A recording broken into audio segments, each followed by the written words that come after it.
Adventure on a tight budget.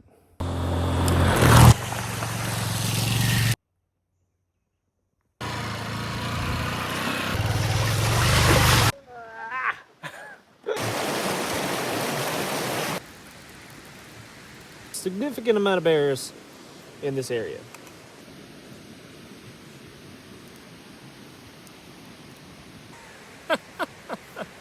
That is upsetting.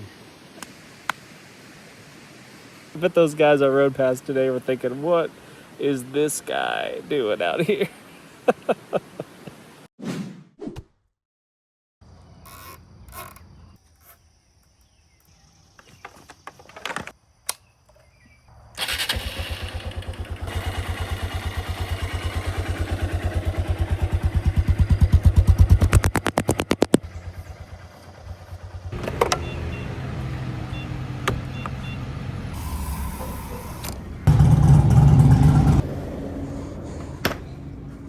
Flea markets like this one are pretty excellent places to pick up some survival gear, camping gear, moto gear.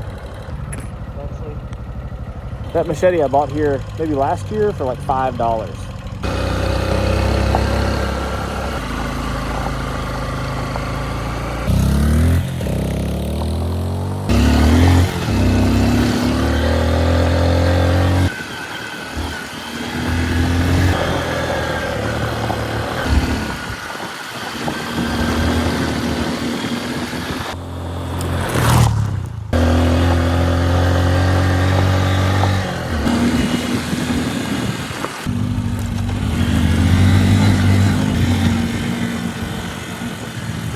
What's up, man? You got a strap pretty close to your chain. You might ought to secure that. Thank you. Have a good one, guys.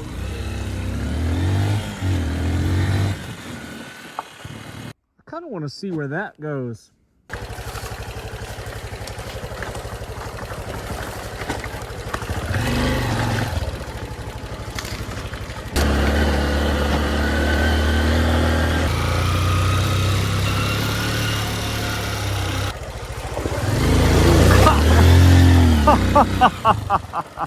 That was so much deeper than it looked.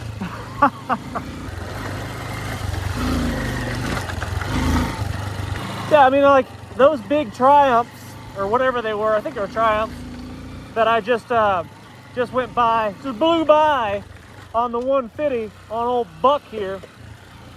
They would have had a much harder time on little tight trails like this, you know? And plus, if they dropped their bike, they'd have been a lot more upset about it. Let's see how deep this one is. I'm gonna sneak around it.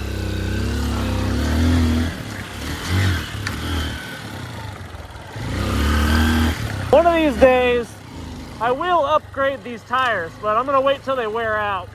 But I'll upgrade these tires and put something a little bit more aggressive on there.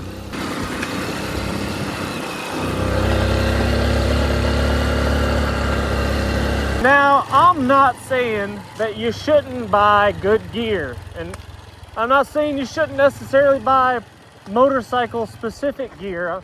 I'm just saying you don't have to spend a fortune. It's possible to get out here and do this kind of stuff and go to pretty remote places, you know, that people don't often go. I mean, there's trees and stuff all down on this trail. Like, people don't go here very often. Very, very rarely, I would say. If I see somebody else on this trail, I would be very surprised. I mean, there's some things like, you know, motorcycle boots.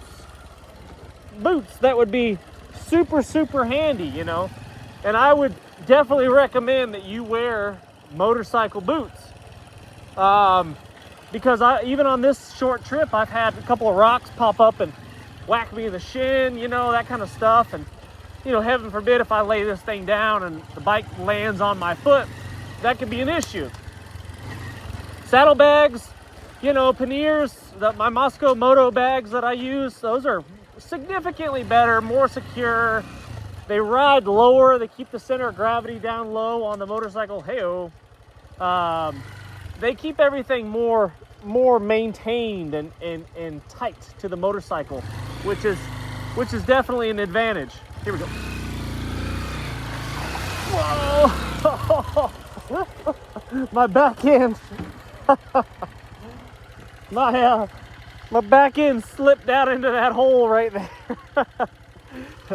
That got a little squirrely. Anyway, I don't know what I was saying.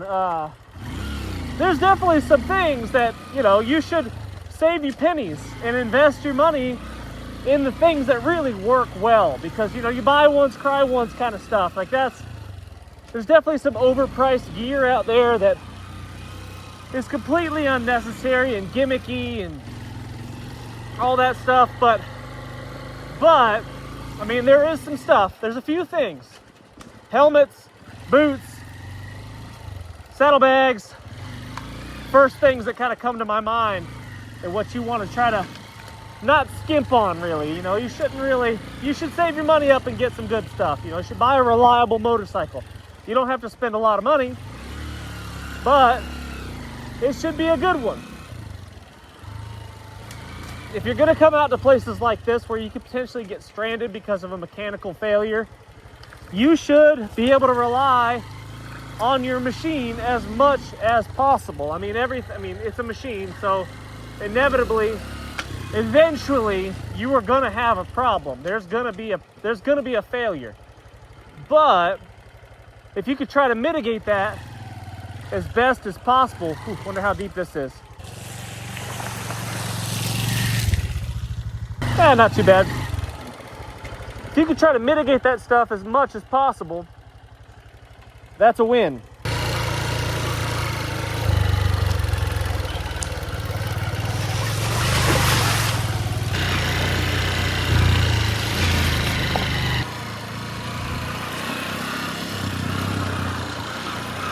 This trail's getting rough. That section I just came up, I wasn't recording, but that section I just came up was pretty squirrely. But we're gonna make it. Gotta go back. Lost the top of my tripod. Gotta find that.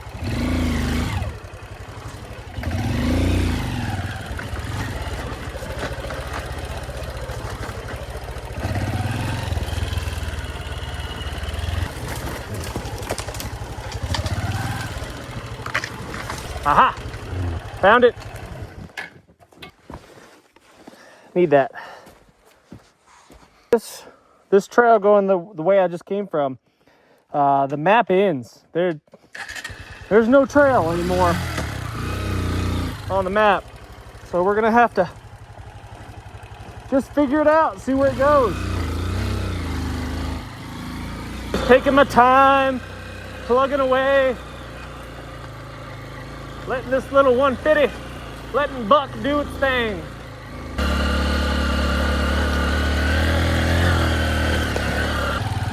Well, look at that.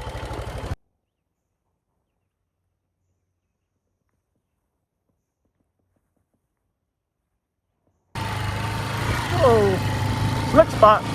So we got a man-made pond up here. Who knew this was here? No signage of any kind. No trespassing signs, nothing like that. Huh. Might be a decent place to camp out. Wonder what's up there.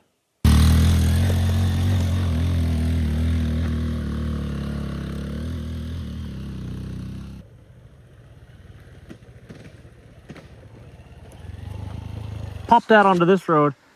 I'm starting to get a feeling I'm on private property.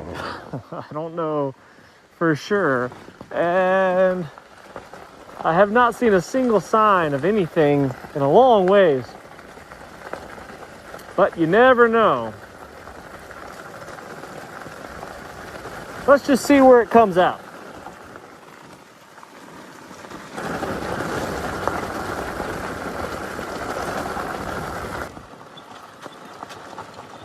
Where the heck am I? I have no idea where I am.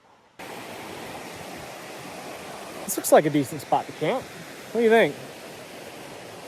Looks like people have camped here before, a long time ago. Looks like there's a fire ring, some sort of picnic table. It's well off the beaten path. I doubt anybody's gonna come down through here. And this Looks like a decent spot for my hammock. $5 at the flea market.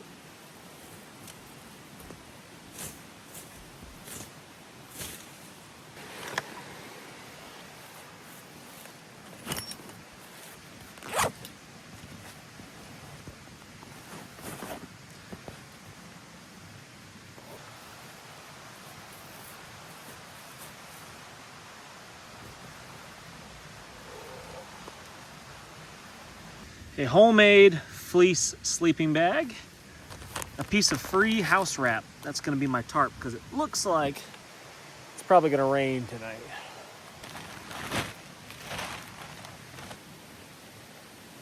A little bit short on cordage today, so I'm gonna improvise a little bit and I'm gonna dissect this piece of paracord.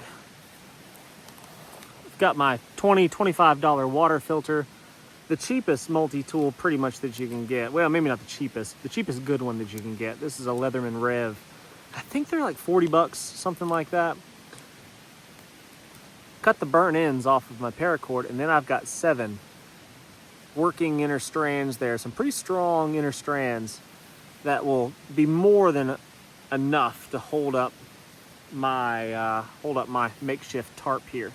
So obviously this isn't a tarp that you bought from the store. It doesn't have grommets and, you know, tie outs and stuff like that. So you got to kind of improvise a little bit, but it's really not that big deal. I mean, you could take pretty much anything, like just a tiny rotten piece of punky wood like that off a stick off the ground, stick it into the corner like so, wrap a little bit of the material around it, and then you can easily tie off to that thing right there. Just make a little loop.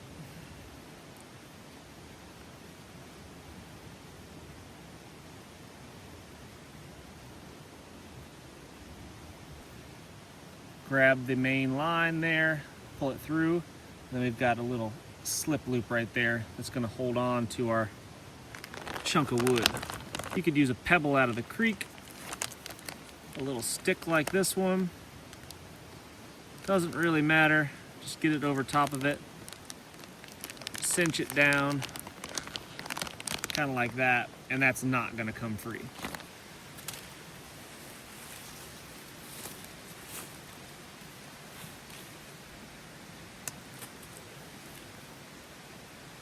The bugs are out in full force already. Might be a itchy evening.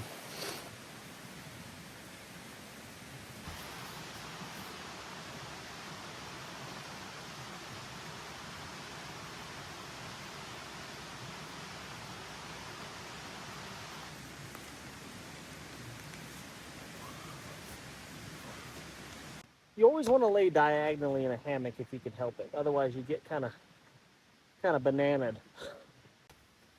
Good, come here. Come here. Come. Ah. Gotcha. So, stop swaying. So, by laying diagonally in this direction here, my feet are covered and my head is covered on this side. So, I should be good to go, my friends.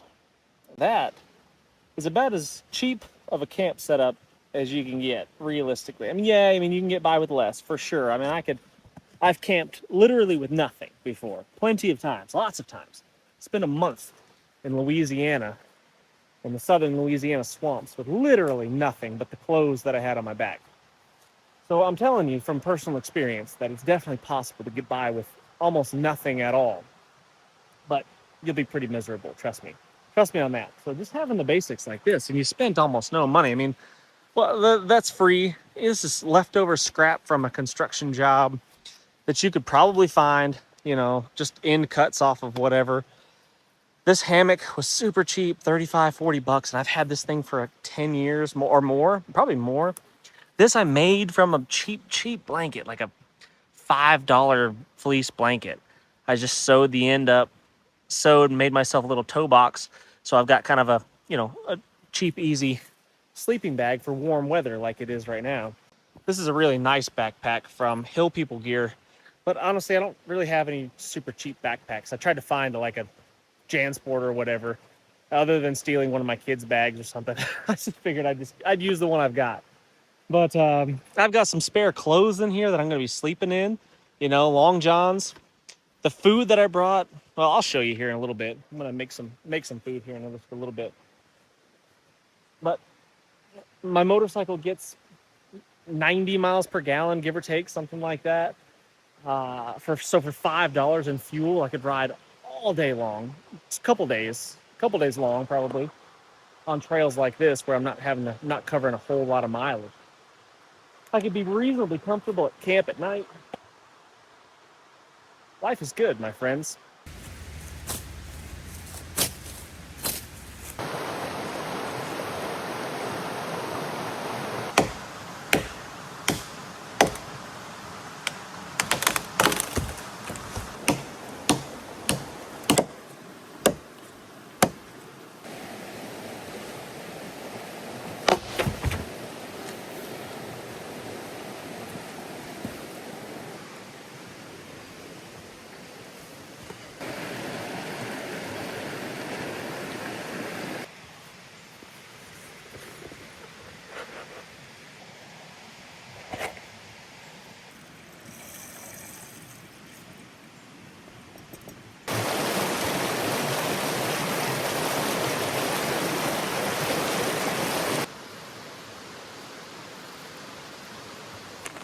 I'm just gonna use a little Vaseline and cotton balls. You know, it's kind of my go-to. It's been my go-to for a long time. A long-time subscriber just gave me this, which I think is pretty cool. It's a mini Bic in a little fire sleeve there. It's pretty dang secure. It's heat shrink, and it's like some heavy-duty heat shrink, and it fits really, really secure with that mini Bic. And I think that's just the coolest thing ever. It's such a simple, elegant solution to keeping your lighter dry, for one. It also keeps the button from being pushed down and wasting the fuel on your lighter. And he has already removed, he gave me the lighter too, he's already removed the little child safety deal that's a waste of space. Who wants that? You want your kids to be able to start fires, right? So they don't freeze to death in the woods. But I think that's super cool, and I'm really grateful for it. Thanks, Mark. I'm super grateful for the little fire sleeve there. Just like that.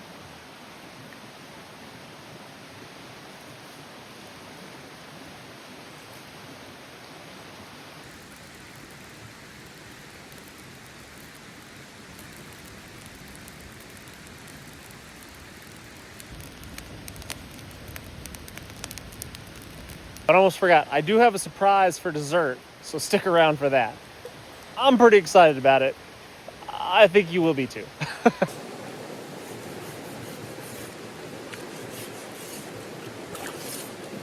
Knife sharpener. Free.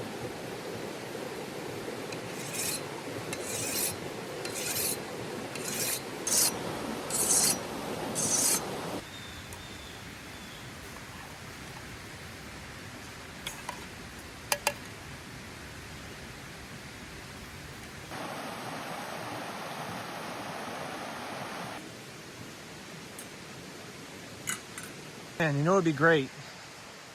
Instead of using zip ties to attach a milk crate here, I could do some sort of quick release system, and then I could have a stool, a camp chair.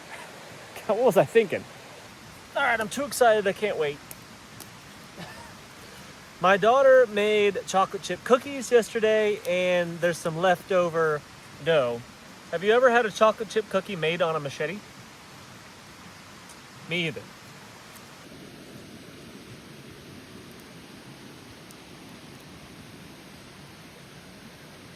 Burning it on one side. The stick method might be better. The chocolate's burning. That's okay. Rice looks good. Nice and soft. With olive oil. Try not to make a mess of this. Oh yeah. And the remnants of my can I'm gonna burn. I could wash it in a creek, but burning it does a little bit better job of getting rid of the oils so the scent doesn't bring in the bears, because there's a significant amount of bears in this area. Everything but the elote seasoning blend. This is a budget trip, but I'm not going cheap on the elote. I'm getting it all. What do you think? Does that look good? Life would be hard if you were picky, you know? If you're a picky person, life must be difficult for you, you know? Struggle. Everything, you know? Picky eater, hard to find things you like. When you're not picky, it's just so much easier.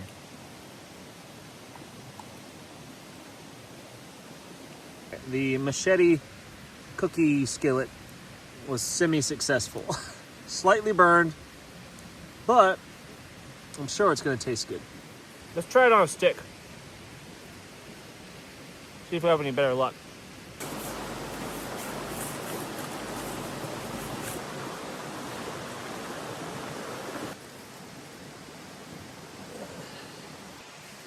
Look at this hog.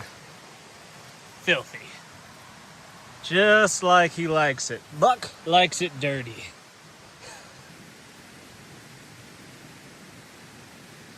Let's just see if we can gotta spread that out across this. It looks so good. Let's see what happens with that. There and right there, and we're gonna let her cook.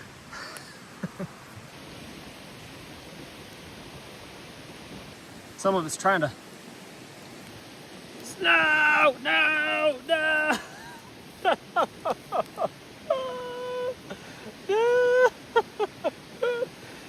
It's falling off my stick. The machete was way better. Ah, that is upsetting. Look what you did. Just look what you did. We're going back to plan A.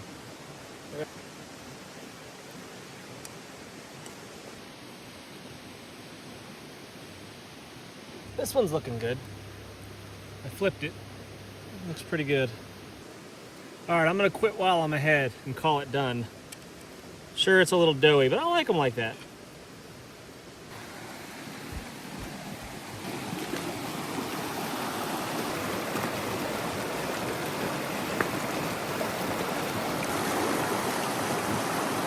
Two cookies. No, I had three. I had one earlier, didn't I? I got 3 cookies out of all that. Oh, you're firmed up. Oh.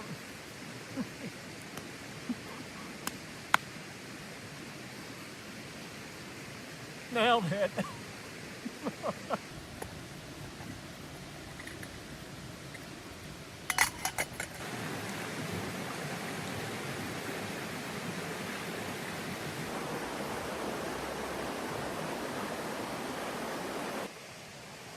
So I got my phone charging on just a little USB charger right there. Those things are super cheap. I think they're like $15 maybe. Seems to get the job done. And then back here, pretty much, I mean, you see everything that I've got. I've got my backpack, my makeshift tarp, a hammock, some clothes to sleep in, my normal shoes, my normal boots right there. Nothing fancy, a bandana. I've got tools in here. Just basic tools like a spare tube, you know, just basic tools. And guys, don't go out and buy super expensive tools. You just don't need them. You can go to, you know, thrift shops, you can go to, you know, flea markets, and you can pick yourself up a tool kit for a motorcycle like this one, super cheap. I mean, for 20 bucks, you could probably buy every single tool that you need to completely disassemble your motorcycle, for the most part, with few exceptions, obviously. So yeah, go through your machine, look at all the hardware, and figure out what sizes you need to disassemble, tighten up, fix, repair, do maintenance, and all that stuff. Make a list, and then go to the local flea market and just, you know, raid the place. And I bet you could do it for about 20 bucks. That's my guess. A spare tube's always a good idea, just in case you get a flat. You don't get flats often, but when you do, it's It's a pretty big drag if you don't have what you need to get it fixed on the side of the trail somewhere. A super cheap little rain jacket there. I think that was the rain jacket and the pants, which I do not have. I think we're under 50 bucks. I want to say they were like $40, 45 maybe for both. The chest protector here, not super expensive. I mostly wear that so I can put my camera mount on there. So guys, you can do this stuff for a super tight budget. If you're on a budget like myself and you want to get out and explore and see really cool places like this right here, you can do it. You can strap yourself a milk crate to the back of your motorcycle and hit the trail and have a really good time doing it. And you don't have to spend a bajillion dollars. So don't let money be the obstacle that keeps you from getting out there. And that goes for pretty much every activity out there. I mean, it doesn't matter what you're talking about. Skiing, hiking, bicycling. There's going to be the gurus, the experts, the wannabe pros that will tell you that you need everything under the sun and you can't possibly go do this activity unless you've got, 100 horsepower motorcycle. It's just, you can't do it. And this thing's got 12. And I passed some motorcycles probably that were pushing 70 or more horsepower today. No problem. So have some fun, spend a little less money, and get out there. All right, friends, well, I'm settled in. I'll see you in the morning. Unless, of course, something eats me. There's always that. There's always that option. And then we'll head on out of here. I'm not too far off. I only rode maybe 70 miles today, something like that. Pretty good trails, though. Pretty rough trails. With the milk crate and all. I bet those guys I rode past today were thinking, what is this guy doing out here? I don't know if you guys were concerned about this as much as I was, but luckily it meets the ASTM D226 Type 1 and 2 qualifications. So that's good news. I was worried. I was concerned about that, but luckily it passed. We should make it. I mean, this will 100% keep me dry. I'm not worried at all about it. I have slept in much worse conditions for sure. Friends, thanks for watching. I appreciate it very much. Hit the thumbs up, subscribe if you haven't done so already. And until next time, what's the worst that could happen? Let's just go on 3. Good morning, friends. Still alive. Oh. It's chilly this morning.